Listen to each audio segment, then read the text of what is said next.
Hi, welcome to this week's edition of Ignite News for Cable 14. I'm Bailey McLaughlin. And I'm Elena McCallum. A Mohawk reporter visited the PC Museum to check out some real-life robots.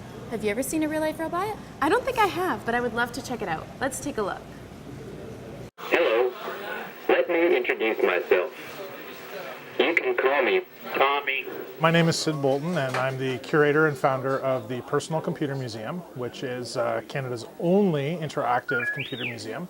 The stuff that we have here at the museum in terms of computers starts at about 1976 and goes up to about 2001. We actually have in total about 1,000 computers.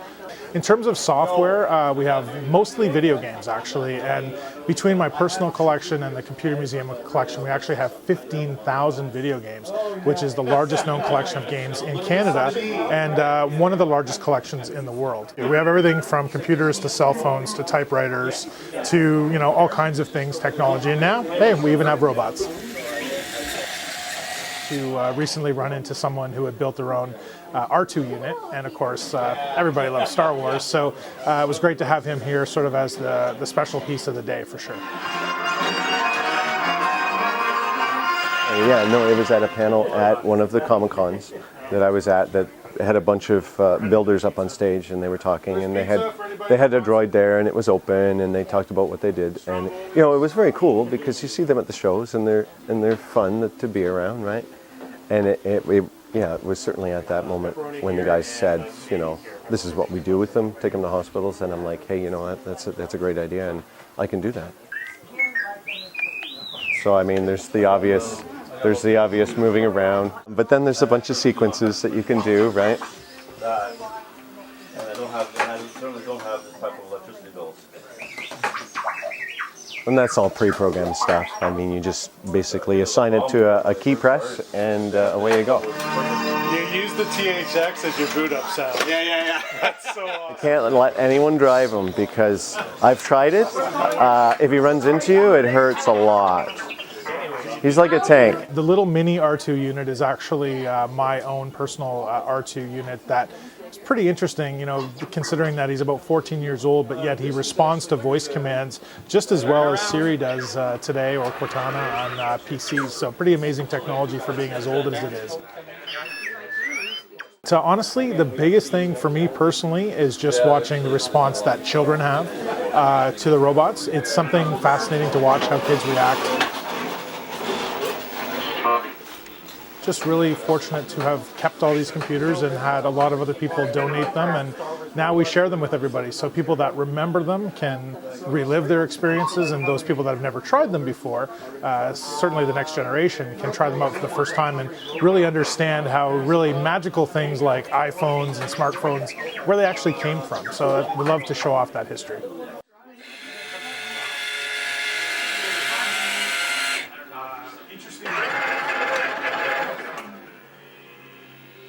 Next up, reporter Josh Stewart follows up on how the summer gardening program went at Mohawk College. All summer long, community members tended to their plots here at the Mohawk College Community Garden. But it's the end of the season now, so how well did the garden fare? The garden this year expanded from 12 to 48 plots, and mostly it's like students and staff and like actually groups of different offices all came and participated in the garden, and it went really well. The expansion just went so good. I don't know. Everybody came and they enjoyed it, and everybody's telling me right now how much they're enjoying it and how it's like the highlight of their summer and all that. And we worked with Victory Gardens, and we got, I think, just under 200 pounds of produce got donated to different food banks around Hamilton, so it's very impressive this year. During this past season's planting event, community member Dave Stearman explained the importance of having access to community gardens like this one. Yeah, I think it's important for people to kind of understand their ecological footprint, helps them get outside, understand the production process of produce, as well as gives them some agency in their ability to grow their own food and understand how their food is grown either locally or abroad. I think it's important for students to have access to something like this because they might not have access to it at home, and to have something that they are able to have like healthy food to be putting into their bodies, right? And so this is something that I think they can have fun with, and I think they can come here without any sort of requirements needed and just be able to do that. The community garden's next season starts in May, And if you're interested in getting your own plot, you can visit the Mohawk College Sustainability Office's website for more information. Reporting for Mohawk College Journalism, I'm Josh Stewart.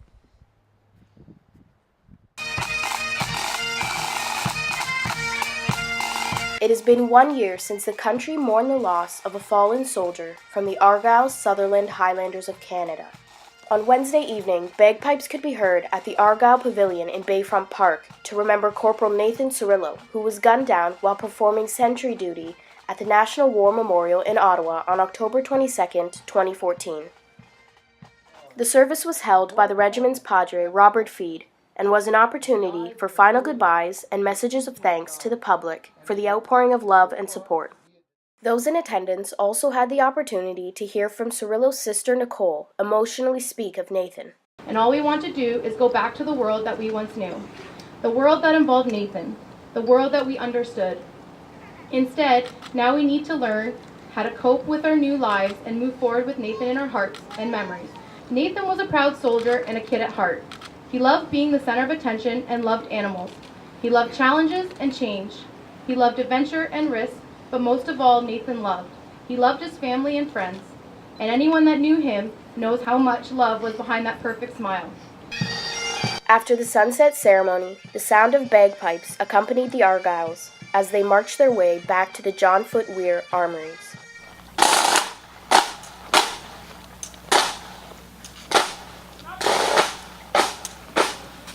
From the community, what we've seen has been like unquestionable, overwhelming support. It just a unanimous amount of support from everybody we've run into. I mean, obviously we had all the contributions that were laid out here and all the support of the Cirillo family, and the turnout for the parades and events that we participated in has been enormous and offered a lot of encouragement to our soldiers. We're going to be supplying a 50-man guard to the event in Ottawa, and in addition to that, we have also some members from the officers' mess and the pipes and drums, and some additional members that aren't part of that composition of that 50-man guard who are going to take part in an unveiling of a plaque that's being laid out at the memorial tomorrow following the initial ceremony. It's quite sad about what happened, so we're showing our respects and our honor for what happened. It's like you have a family, and your family sticks with you whenever you have troubles. So we stick with the Cirillo family because when they have a trouble, our reserves will be there for them, and they'll stick with them. Reporting for Mohawk College Journalism, I'm Loredana Del Bello. Mohawk is expanding its journalism program. Reporter Alex Smythe has the story. Mohawk College announced today the formation of a new journalism course, funded by the Broadcasting Accessibility Fund. The course will focus on making multimedia content more accessible for people with disabilities. First of all, on behalf of the fund, I'd like to congratulate Mohawk College on their outstanding application to the fund. Our mandate is to fund projects that will tangibly increase accessibility to broadcasting content in Canada. This is a truly exciting day for the Media and Entertainment Department at Mohawk College. Our journalism students will be the first in Canada to receive, as part of their studies, in-depth training in producing content accessible to Canadians with disabilities. So for Mohawk College journalism students, this means that they are going to be uniquely qualified to produce content that is accessible to everyone. Roughly 15% of the population in Ontario has some type of disability, and that's a population that is being underserved in journalism. And journalism is a competitive industry where the size of your audience determines your success. So our students will be able to access that audience. So it's good business. Former Lieutenant Governor of Ontario, David Onley, sees this as an important step for accessibility in media. I think it's going to help accomplish a couple of things. It works both ways, both in providing more accessible content and then encouraging people with disabilities to consider media as a profession. The two go hand in hand, and it's something that I won't say is overdue, but it's something that is now come of age. This is the right time, and clearly Mohawk is the right place to have this initiative begin. The new course is set to begin in the fall of 2016. For Mohawk College Journalism, I'm Alex Smythe. Hey, have you ever wondered where all of our garbage ends up? Well, I always wonder if everything actually gets recycled properly. Well, we have the story. Ever wonder what's in your garbage? Well, the people at GFL Environmental were at Mohawk College to find out. So today we are doing a waste audit, and it serves a few purposes. So the first main purpose is to fulfill Ministry of the Environment regulation, which states that an educational institution that has 350 or more students has to have a waste audit completed annually. So basically what we're doing is the caretaking staff has collected bags from different areas throughout the school. It's separated by wing, so right now we're doing the A wing. We're separating it into different categories, mostly looking for recycling and what we're trying to decipher what can be recovered, what should go into the recycling, and why it's ending up in the waste in the first place. There's quite a bit of recycling in the garbage. A lot of opportunity that is missed, but that there are programs in place so we can capture the recycling going forward. After the audit has been completed, GFL sends the institution a plan on how to recycle better. We give them a waste reduction work plan, so it's a report that speaks to what can be done better, and we'll give them some suggestions around maybe signage, improving signage, or if there aren't programs in place to capture certain recyclable streams, we'll talk about how they can implement those. For Mohawk College Journalism, I'm Christina Costable. Robert Creighton was featured in a downtown Hamilton art museum. How do you feel about art? Well, I don't know much about it, but I would love to learn more. Let's take a look. Gallery on the Bay welcomed its new exhibit on Friday, October 16th with a reception from 7 to 10 p.m. The exhibit is called Menagerie and features new prints from artist Robert Creighton. One of the larger displays that got quite a bit of attention was the Champion. It's based on an idea from my family who grew up in northern Quebec, and it was basically a celebration of life. It's called Champagne, which is pagan song, and it's just a celebration of life. In this case, it's a walking figure through time.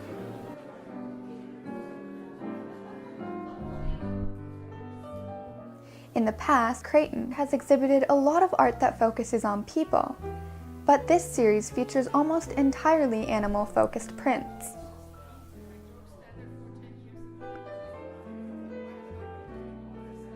In the past, Rob's done a lot of people art, and this is such a departure, and I love it, and I'm a big horse fan. I didn't know he was doing horses, so when I got here, I think I bought one of his prints within 5 minutes, so very excited about the horses. That's something really different from what I usually do. About 2-3 years ago, I spent a lot of time at the Rockland World's Fair looking at chickens and horses and goats.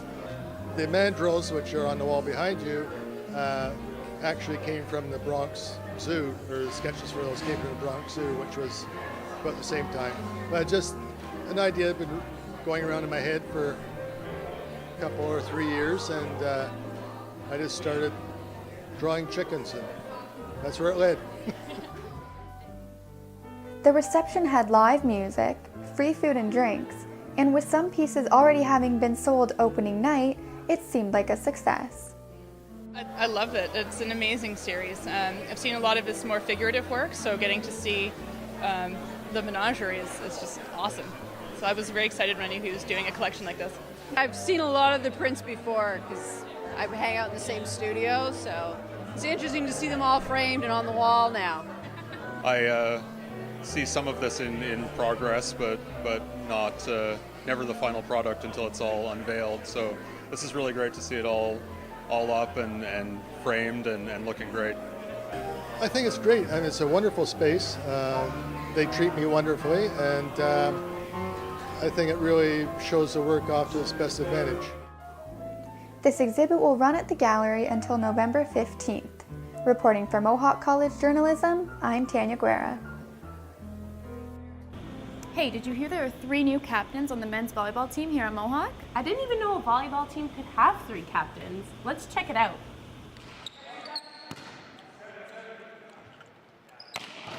The men's volleyball team has named the captains for the upcoming season. Ben Tonin, Trevor McLaughlin, and Chris Spack were the ones chosen to lead the way. To say the least, it's definitely an honor. It's something that I've been craving and something that I've wanted since I've stepped on this court 3 years ago. I've always assumed a leadership role just naturally on the team, and I think it's good for my third year, my final year of my program, to finally be named captain. I'm definitely a vocal leader. I do lead by example, and in areas where I'm more comfortable, I do have a little bit of work and fine-tuning to do in some areas of my game, but a vocal leader is definitely what my strength is, for sure. McLaughlin thinks his leadership style will fit well beside the other captains. It's kind of like I like to lead by example, while other guys are more vocal. I kind of let my play do the leading and not my voice. That's what other captains are for, so I'm kind of just going to do my own thing. Spack, in his first year with the team, thinks his previous experience will help him in this leadership role. So I'm just bringing in my leadership from past experiences like MAC and stuff, and some club ball that I achieved pretty high success with. So whatever I can rub off on the boys, it's all good there. Mohawk's first home game is on November 7th in the David Braley Athletic and Recreation Center. Reporting for Mohawk College Journalism, I'm John Rich. Up next, we're going to take a look at some of the best cyclists in Hamilton. The Canadian Track Championships bring together some of the finest young cyclists throughout the country, but the 4-day event at the Mattamy Velodrome also shines light on the master classes. Divided into 3 men's groups, 30 to 39, 40 to 49, and 50 plus, and 1 women's group, 30 and over, these divisions are every bit as competitive as the elites. On Thursday, the best from each age group competed in the sprint finals. Team Kruzowinski dominated the podium in these classifications, and teammates were all smiles as they spoke about their commitment to the sport. It's pretty tough from between the heats and stuff. But today we went out for a ride in the afternoon, took a break with the coach. We did like 30, 40K, easy spin outside, take a break, and then we came back for the evening heats. So having someone that experienced makes a big difference because he knows exactly what's going on. He can tell you, okay, this person is weak, this person is very strong, you do this and that. So without him, like, neither one of us would be where we are. Yeah, I came from the road, as a road racer, and he's converted me to track racing. Veteran cyclist Krzysztof Kruzowinski made sure his team was prepared both physically and mentally for the night's competition. Oh, the strategy is very important. If you know what you're doing, you win easier, right? That's because maybe I got so many years experience, I can figure out what kind of guys can do it. If they go with the bigger gear, then I can do different strategy. If I can see that easier gear, I can do a little bit different also. I don't want to tell everybody on the TV because that's a secret, but that's where you can use the experience, right? The strategy is very important. You have to know what kind of gears you have to use it, right? You have to know, like nutrition guy, tell us what we should eat before start. You have to do everything, right? In a down-to-the-wire battle, Hamilton firefighter Steve McKee emerged victorious over Brent Atkins to win the Master B class. McKee was relieved after the races. It was really close. It was really hard. Brent's a really good sprinter. The individual who won the silver, he was right on me on that second sprint, and it was inches, really. I mean, if this was a 251-meter track, we would have gone to a third sprint, I think, because he passed me right at the line. Honestly, I didn't know whether I'd won it. I had to look at the board to see whose name popped up. It was that close. Despite being a lifelong road cyclist, McKee is relatively new to the indoor track and has carved out a niche as a top sprinter. I've been racing, I guess, for about 10 years. 10 years of, I mean, it started pretty slowly. I've been only doing the tracks. It hasn't even been a full year. So I started doing track at Christmas time because it was Forest City Velodrome. And then, of course, when this opened up, that was sort of a new thing. But on the road, maybe 4 or 5 years really seriously. It's fun. It's fun to compete. It's fun to compete on the bike. When you race, you learn probably the hard way what you're good. And, of course, I found out lots of things I wasn't good at on cycling, like hills and other. So you find your niche, and then you just sort of roll with it and try to get what you can out of it. So, yeah, I guess amongst the older guys, because honestly, the real athletes here, those young guys, they're amazing. But, yeah, I'm the decent sprinter for my age group, let's say. Does being a firefighter help in training? No, because honestly, I had to work the other night. I was up all night, and I'm tired. I want to go to bed, so it did not help me. But yeah, you do get, with the shifts, I have days, like daylight days off, so I can ride in daylight, like as opposed to if I was working 9 to 5. And you work 9 to 5 in Canada, you might not see the sun for a week if you're working indoors. So yeah, I get daylight hours. I can come to the track when it's quieter or ride outside, stuff like that. So yeah, it's probably helps. Many of these same athletes will represent Team Canada in the Pan Am Masters in November. Reporting for Mohawk Journalism, I'm Jimmy Goldenberg. Hey, what's your favorite Halloween movie? Well, one movie that I always enjoy watching during Halloween is Hocus Pocus. Let's take a look at a review. Hi, and welcome to this week's Halloween edition of Mohawk Movie Review. I'm Tori Blissimo, joined by Christina Costabile. And this week we'll be reviewing the 1993 production of Hocus Pocus. Jump back, twist the bones and bend the back. Here to decapit a Malika mystic. Back in 1693, the people of Salem, Massachusetts, witches, Yes? thought they got rid of the Sanderson sisters for good. We shall be back! What did you think of the film? Well, this is a movie I always seem to go back to and watch on Halloween. It's funny and has a little bit of action, so it's a little bit of everything, and I really do enjoy it. What are your thoughts? Well, I haven't seen this movie in so long, and so it was nice to go back to have those nostalgic feelings of the comedy and the action from Hocus Pocus. What was your favorite part of the film? My favorite part was at the big party scene where everyone's in costume and the three witches get up on the stage and sing their song. It's fun because I know the words to the song, so I felt like I was singing along with all the characters.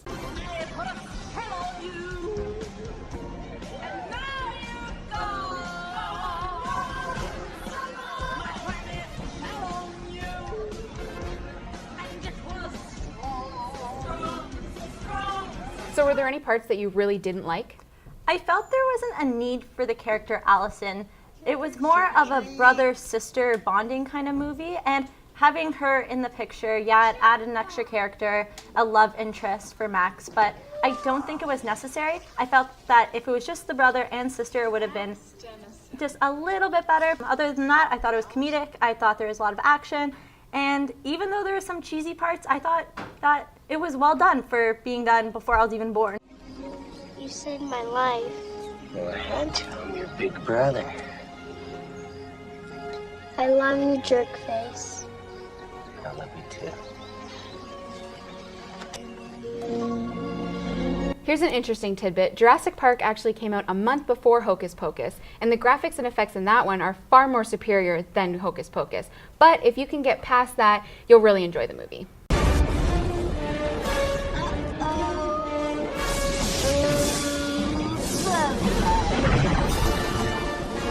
This may be a Disney film, but it is something that the whole family can enjoy. Well, that's all for this week's Halloween edition of Mohawk Movie Review. I'm Tori Blissimo. And I'm Christina Costabile. Uh-oh.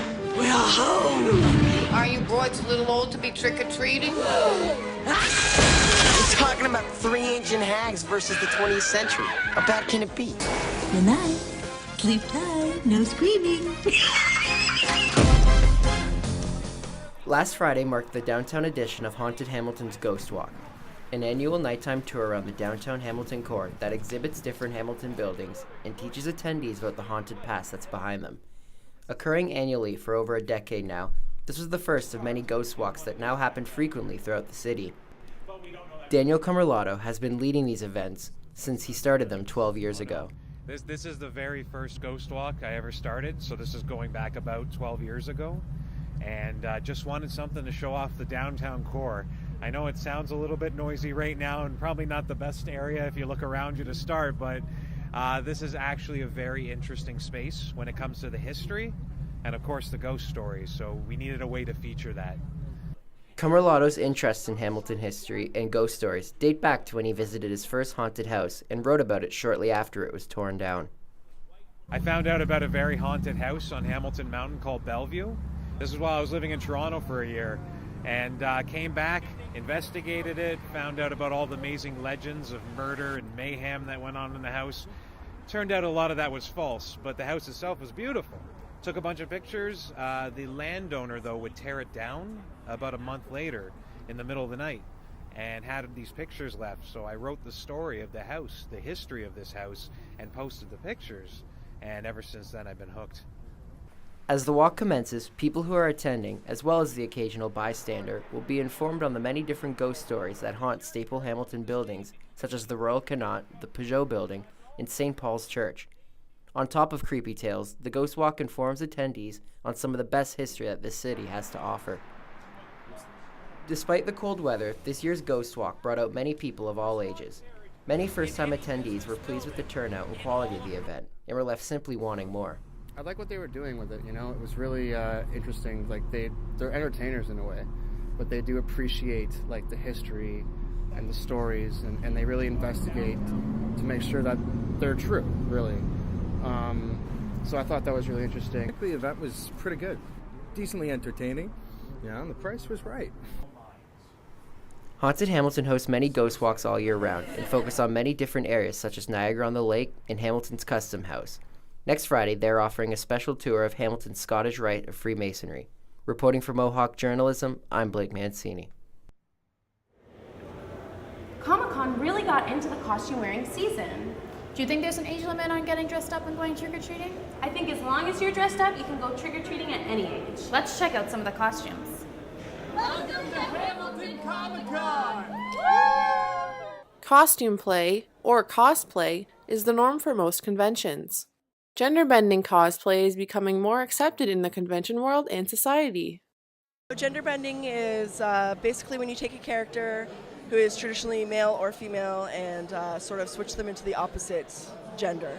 So in cosplay, I see a lot of people playing out of more traditionally feminine or masculine characters, opposite of what they present bodily. It's a way to connect with your favorite characters. Like, you look up to these characters and you idolize them, so becoming them for a day, it's really fun. Most of my all-time favorite characters are usually female. So like Elsa, Elphaba, all those people I love and I feel like I could really connect to. I want to try to recreate that as best I can in my own image. I think there needs to be a real radical change in some of our views of women and sexuality and gender bending and that whole genre. The pressure to fit certain norms and even take non-traditional characters and sexualize them is almost turning into almost a fetish. Marco Felvis, head of Social Link at Mohawk College, discusses what society can learn from youth about gender bending. I think it's really exciting because we have this generation that's up and coming and are really teaching the rest of us old people that you don't necessarily have to stick to this preconceived idea of what gender is. Reporting for Mohawk College Journalism, I'm Samantha Hoover. Wow, I'm definitely ready for Halloween now. Me too. But that's it for this edition of Ignite News. I'm Bailey McLaughlin. And I'm Lena McCallum. Till next time.